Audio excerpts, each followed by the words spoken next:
अन्नदाता। पग पग पर है संग तुम्हारे अन्नदाता।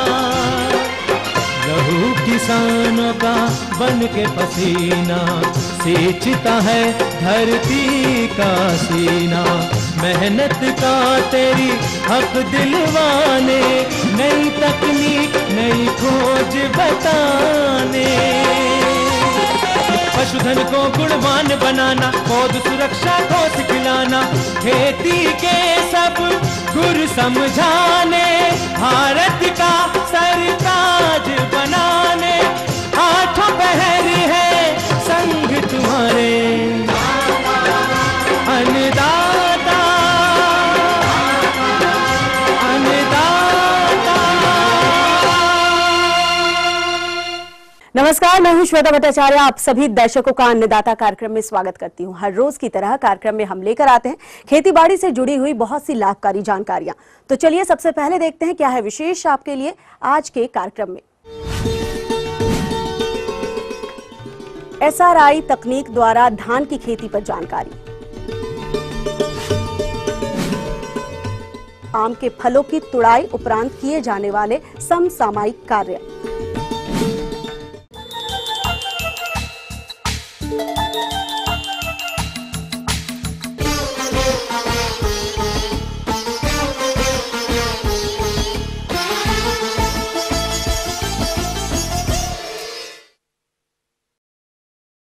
किसान भाइयों, ऐसा कहा जाता है कि धान की फसल को अधिक पानी की आवश्यकता होती है, लेकिन यदि आप SRI तकनीक यानी कि श्री विधि द्वारा धान की खेती करते हैं तो कम पानी की उपलब्धता भी धान की फसल से अच्छा उत्पादन आप ले सकते हैं।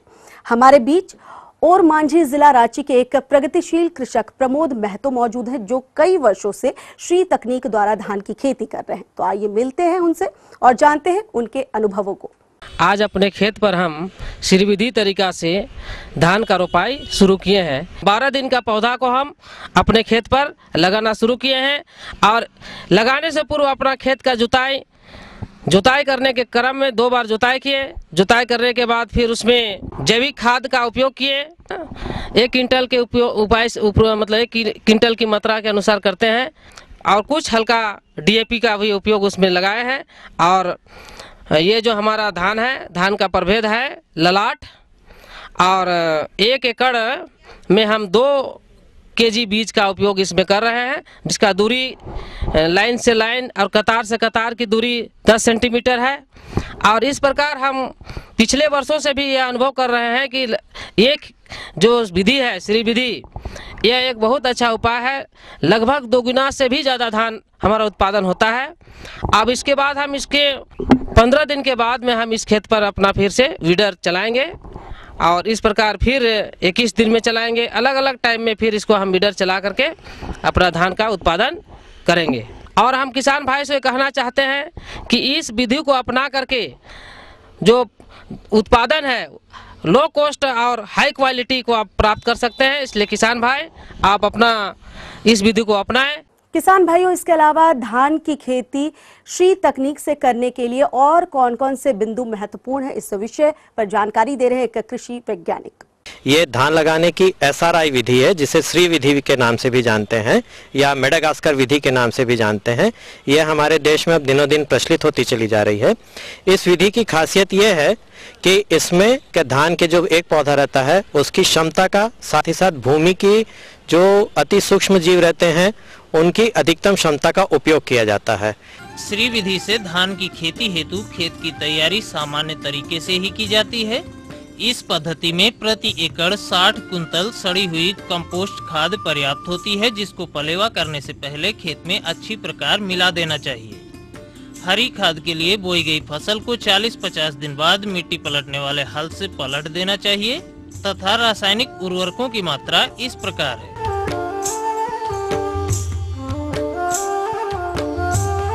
अब बात आती है अपने प्रदेश हेतु धान की उन्नतशील प्रजातियों। तो कुछ मुख्य प्रजातियां इस प्रकार हैं।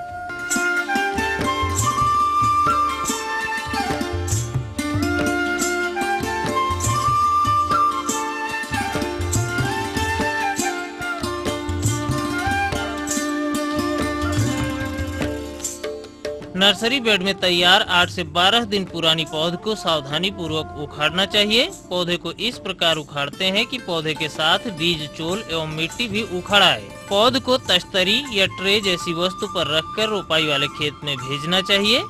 जैसा कि हमारे पारंपरिक जो रोपाई होती है उसमें किसान भाई 3 से 4 कंसे का उपयोग करते हैं एक स्थान पे, तो इस विधि की खासियत यह है कि इसमें एक ही पौध का उपयोग किया जाता है एक स्थान पे, जिससे पौध की भी बचत होती है और वो एक पौध जो है वो अपनी अधिकतम क्षमता दर्शाता है और अधिकतम कंसे फेंकता है। साथ ही हम रोपा जो लगाते हैं वो 25 बाई 25 सेंटीमीटर की दूरी पर लगाते हैं, तो उसके लिए हम ये रस्सी का उपयोग करते हैं और रस्सी में 25 सेंटीमीटर की दूरी पर हमने जो है गठान लगा दी है, या आप कोई प्लास्टिक का धागा या कुछ और बांध सकते हैं और उसी स्थान पे लाइन से आप एक एक पौधा लगाते चले जाइए। तो इस प्रकार एक आप इधर से देखेंगे या उधर से देखेंगे आपको एक समान कतार दिखाई देगी और पौधे चूंकि निश्चित दूरी पर रहेंगे, उनको पर्याप्त मात्रा में एक दूसरे से उनका प्रतियोगिता नहीं होगी और पौधे अच्छी तरीके से पनप सकेंगे। दूसरा जो है इसमें सबसे बड़ी बचत होती है पानी की। इस विधि में जो है पानी को भर के रखने की आवश्यकता नहीं होती है।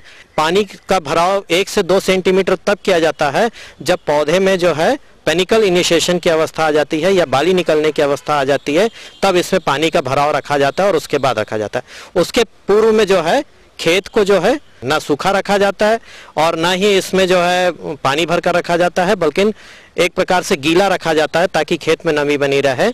और जो पूर्व के प्रयोग थे उससे ये पाया गया है कि SRI विधि से धान लगाया गया है और उसमें पानी सूख भी जाता है, तो यदि 3 दिन बाद पानी दिया जाता है तो उससे अधिकतम उपज प्राप्त होती है।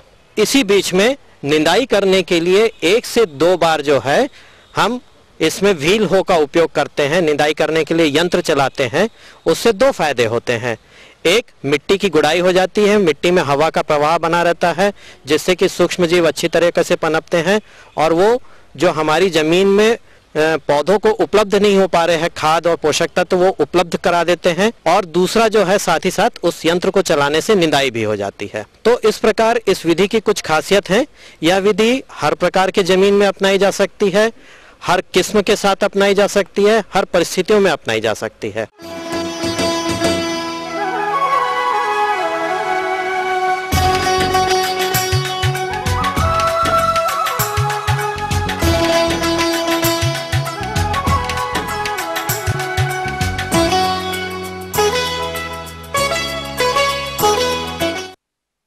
हमारे जिन किसान भाइयों ने समय से अदरक की फसल लगाई होगी वो अभी बढ़वार की अवस्था के लिए खेतों में खड़ी है और इस फसल में वर्तमान समय में कुछ प्रबंधन कार्य करने की आवश्यकता होती है, जिस पर जानकारी दे रहे हैं एक कृषि वैज्ञानिक डॉक्टर राजेंद्र सिंह।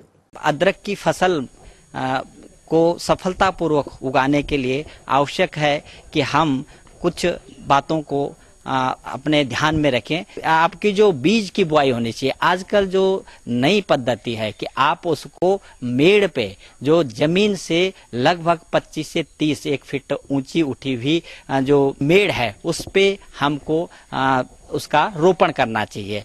एक मेड़ से दूसरी मेड़ की दूरी जो है उसमें आप 45 सेंटीमीटर लगभग 1.5 फीट रखें और जो ये मेड़ है मेड़ पे आप कम से कम आप 15 से 20 सेंटीमीटर यानी कि एक एक बीदा, अगर हम हाथ से बात करें तो एक एक बीदा की दूरी पे उसका रोपण कर। जो आपके जो उर्वरक हैं जिसमें आपका DAP है, पोटास है, इन जो DAP और पोटास जैसे आप 50 किलो DAP और 40 किलो पोटास, ये उर्वरक जो हैं आप जैसे बुआई के समय उसको खेत में जब आप मेड़ बनाते हैं, जब मेड़ के रुपाई के लिए मेड़ बनाते हैं उस समय खेत में ये मिला देना चाहिए। इसी के साथ में सल्फर जो बहुत ही आवश्यक है पोषक तत्व, तो जिंक सल्फेट आपका 10 किलो प्रति एकड़ की दर से उसी समय उसमें मिला दें।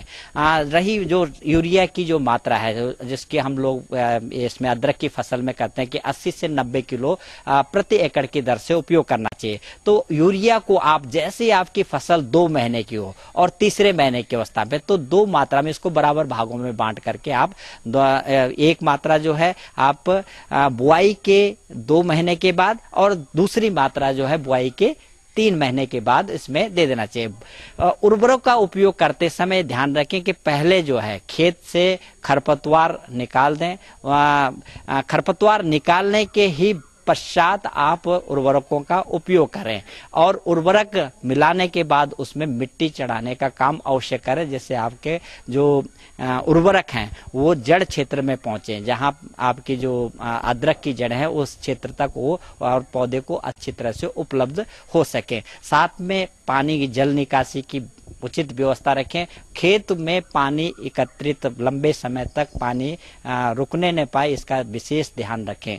कई बार ऐसी स्थिति आती है कि 15-20 दिन तक जो है पानी नहीं गिरता है, तो ऐसी अवस्था में आप एक तो हमने जो क्या है कि जो आप लोगों को बताया कि बुआई के समय जो उसमें पलवार कर देनी चाहिए, उसमें जो है फसल को जो है पत्तियों से ढक देना चाहिए, तो इससे भी आपकी नमी सुरक्षित रहती है। क्योंकि जब हम उसमें पलवार कर देते हैं उसमें खरपतवार को वो उगने से रोक देता है। वही आपका जो पलवार जिससे आपने पत्तियां हैं या फिर पुआल है वो बरसात होने के साथ ही वो सड़ करके उसमें खाद उसकी बन जाती है, जिससे और भी बुरबुरापन आपका मिट्टी का बना रहता है। और अगर आपको ऐसी स्थिति आती है कि जहां पर लंबे समय तक 15-20 दिन तक पानी नहीं गिरता, तो वहां पे आप जो है स्प्रिंकलर सिंचाई पद्धति से उसमें फसल में पानी लगा सकते हैं।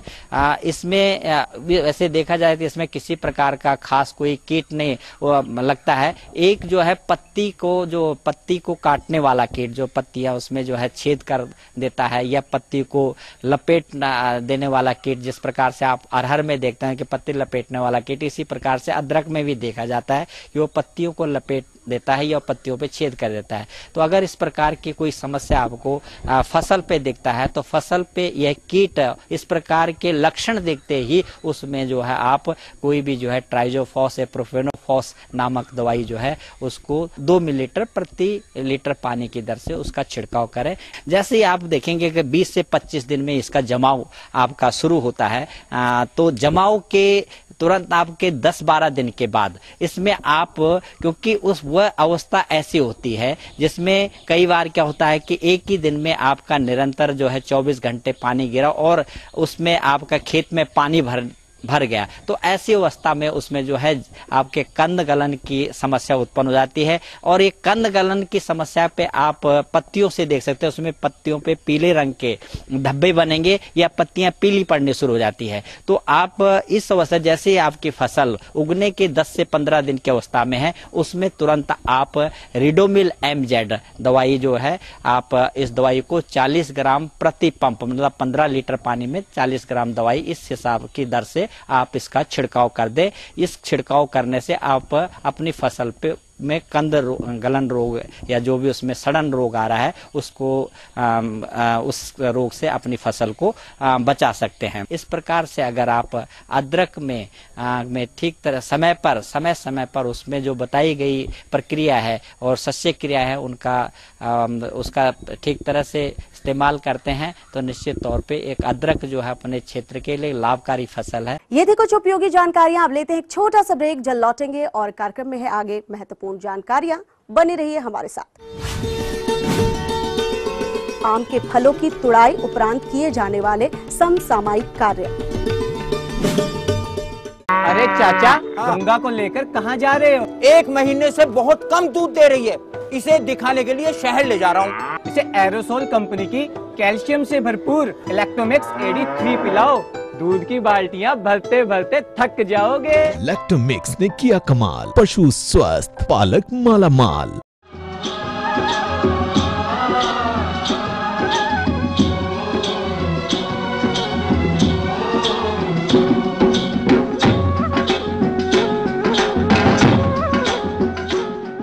ब्रेक के बाद एक बार फिर से आप सभी दर्शकों का अन्नदाता कार्यक्रम में स्वागत है। बढ़ते हैं अगली प्रस्तुति की ओर।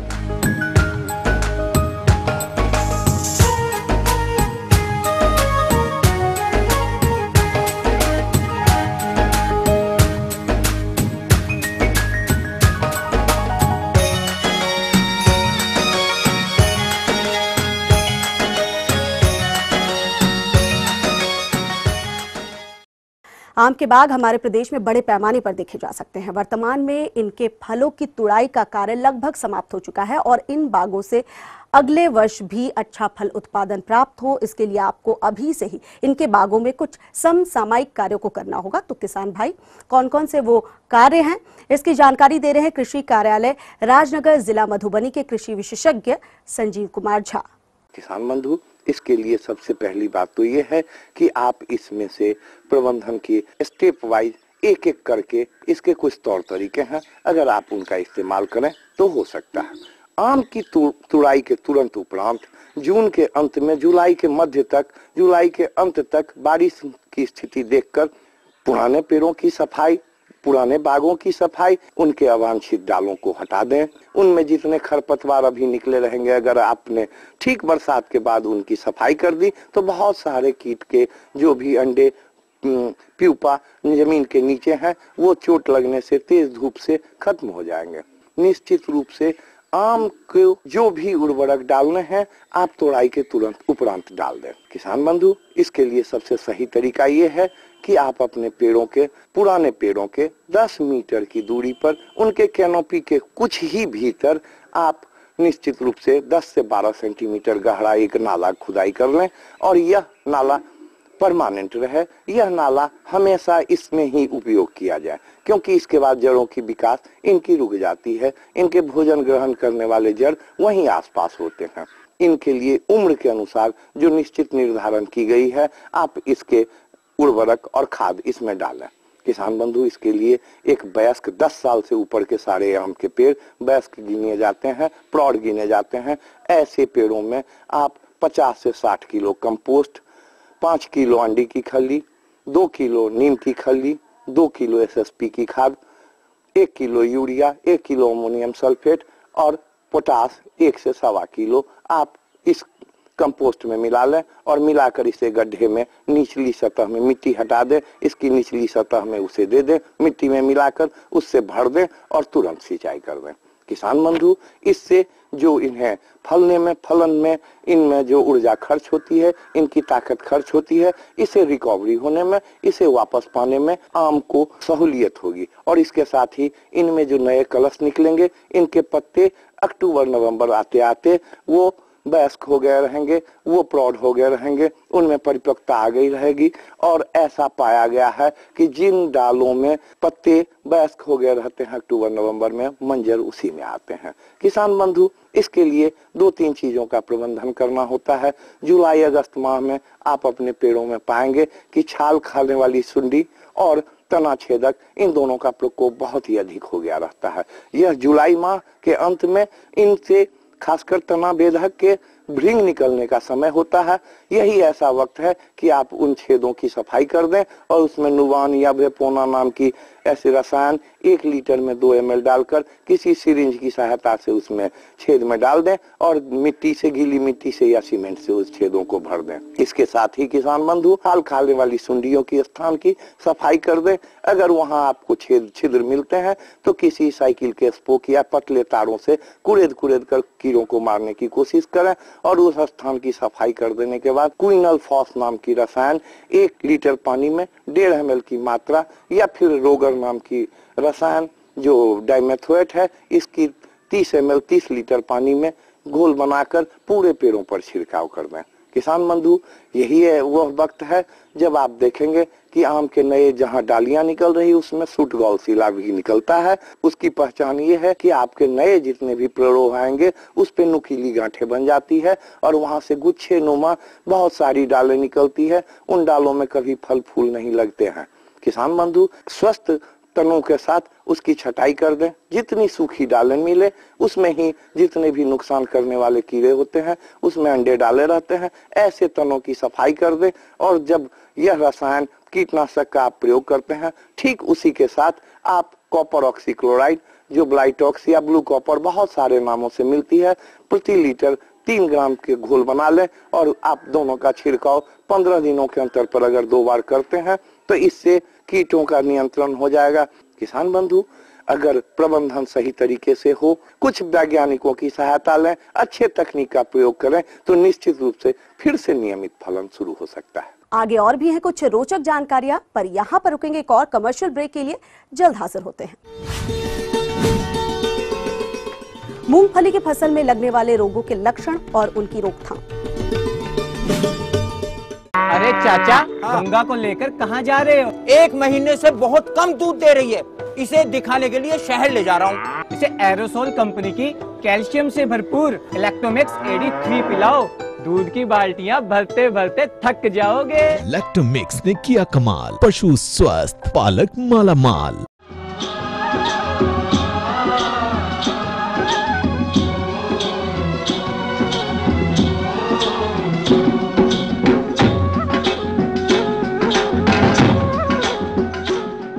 ब्रेक के बाद आप सभी दर्शकों का स्वागत है। चलिए अब रुख करते हैं अगली कड़ी की ओर।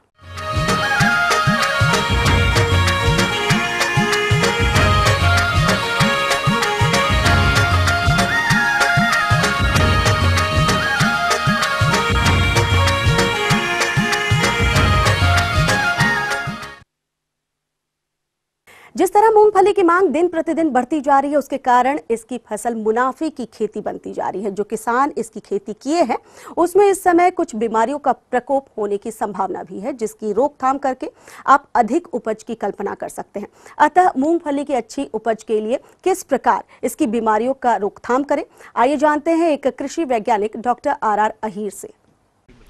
मूंगफली में प्रमुख रूप से 3 रोग लगते हैं किसान भाइयों। उसमें पहला है कॉलर रोट, दूसरा है टिक्का और तीसरा है विषाणु रोग। तो सबसे पहले कॉलर रोट की बात करें। कॉलर रोट में किसान भाइयों पौधा जमीन की सतह के पास से कवक से ग्रसित हो जाता है। उसमें ग्रसित होने से पौधे जमीन की सतह से टूट जाते हैं। ये रोग लगभग 45 दिन इस फफूंद का ज़्यादा प्रकोप रहता है, बुआई के 45 दिन तक। उसके बाद में इसका प्रकोप स्वतः ही थोड़ा कम होने लगता है। इस रोग की रोकथाम के लिए बीजोपचार बहुत ही महत्वपूर्ण है। बीजोपचार में आप 3 ग्राम थायरम या फिर 2 ग्राम मैंकोजेब प्रति किलो बीज के हिसाब से आप बीज को उपचारित करें। बीजोपचार में ध्यान रखना चाहिए कि पुराना जो बीज पड़ा होता है वो उसको अपने को काम में नहीं लेना। वो जो बीजोपचार क्या कि फफूंद ज़्यादा आ जाती है इसमें, तो तुरंत बीजोपचार करें, या तो अपने सामने या फिर बीजोपचार करके 5-7 दिन के लिए रख भी सकते हैं, उसके बाद में बुआई करें। कॉलर रोट जो रोग लगता है इसके लिए रोगरोधी किस्म भी है। दूसरे कॉलर रोट उसके लिए 2.5 किलोग्राम ट्राइकोडर्मा जो मित्र फफूंद है उसको 500 किलो गोबर की खाद में मिला करके और पौधों के आसपास डाल करके निराई गुड़ाई कर दें, इससे भी नियंत्रण होता है। दूसरा महत्वपूर्ण रोग है टिक्का। टिक्का रोग बुआई के 1-1.5 महीने बाद में आने लगता है, लगभग 40-45 दिन बाद में। इस रोग में पत्तियों पर मटियाले रंग के धब्बे बनते हैं। इस रोग के नियंत्रण के लिए मैंकोजेब दवा आती है, वो 2.5 ग्राम दवाई प्रति लीटर पानी के हिसाब से मिलाकर छिड़काव करें। छिड़काव के बाद में 15 दिन बाद में इस छिड़काव को दोबारा दोहरावें। तीसरा रोग है विषाणु रोग। विषाणु रोग एक क्लम्प वायरस की वजह से आता है। इस रोग में पौधे में छोटे छोटे गुच्छे बन जाते हैं, पत्तियां हल्की मुड़ी हुई गुच्छेदार, ज्यादा गहरे कलर के हरे रंग की होती है, छोटे रह जाते पौधे। इस रोग के नियंत्रण के लिए अगेती बुआई करें तो ये रोग स्वतः ही कम आता है। जून के प्रथम सप्ताह में इसकी बुआई कर दें तो ये रोग कम आता है। इसके अलावा जहां पर पलेवा की सुविधा है तो वहां बाजरे का बीज 100 किलो प्रति हेक्टेयर के हिसाब से बुआई करके 15 दिन के बाद में इस बाजरे को पलट करके बाद में मूंगफली बोवें तो ये रोग 90% तक 90% तक कम हो जाता है। विषाणु रोग के लिए जो क्लम्प वायरस है उसके लिए आप रोगी पौधों उखाड़ कर नष्ट कर दें, ये भी एक नियंत्रण का उपाय है। ये प्रमुख रोग है। इसके अलावा एक रोग और होता है पीलिया रोग, जो पोषक तत्वों की कमी से आता है। पीलिया रोग की रोकथाम के लिए पीलिया रोग में क्या कि हल्के हल्के पौधे पीले सफेद से पड़ जाते हैं और ग्रीन कलर उनका हरा रंग नहीं रहता। इस रोग के नियंत्रण के लिए हरा खसीस 0.5% का घोल का छिड़काव करें और 15 दिन बाद में छिड़काव को दोहराएं। अगर ये नहीं मिले तो जो गंधक का तेजाब है 0.1% का छिड़काव करें, इससे भी इसका नियंत्रण होता है। या फिर 3 साल में एक बार 25 किलो प्रति हेक्टेयर के हिसाब से गंधक के पाउडर का बुरकाव करें।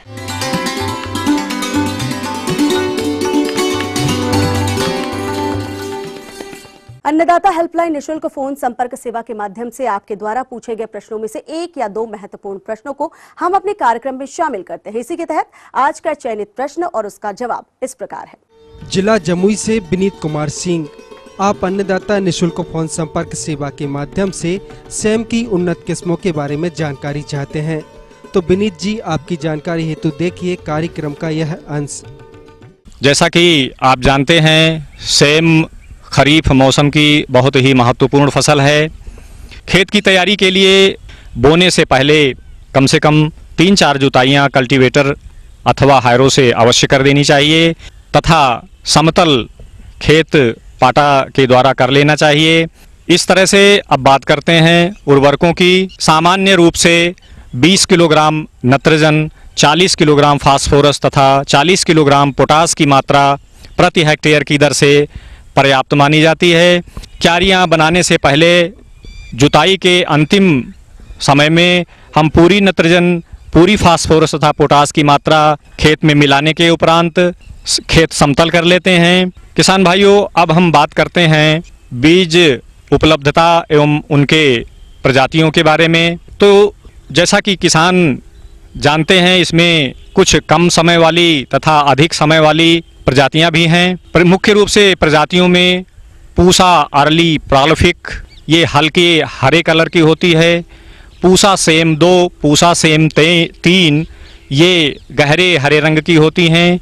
अर्का जय और अर्का विजय, ये IIHR के द्वारा विकसित प्रजातियां हैं। ये 100 से 120 दिन में तैयार होती हैं। इसी प्रकार से रजनी आदि ऐसी प्रजातियां हैं जिनकी बहुतायत से उपलब्धता होती है और आसानी से इनका बीज मार्केट में उपलब्ध हो जाता है।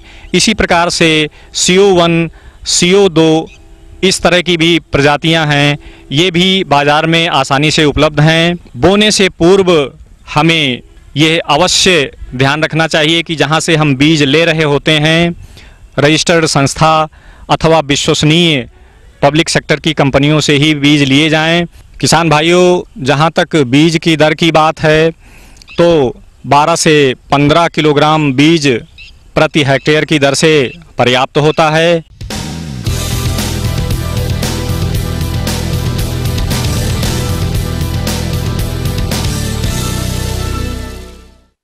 राज्य की विभिन्न मंडियों में कृषि उत्पादों के चढ़ते उतरते बाजार भाव की संक्षिप्त जानकारी इस प्रकार है।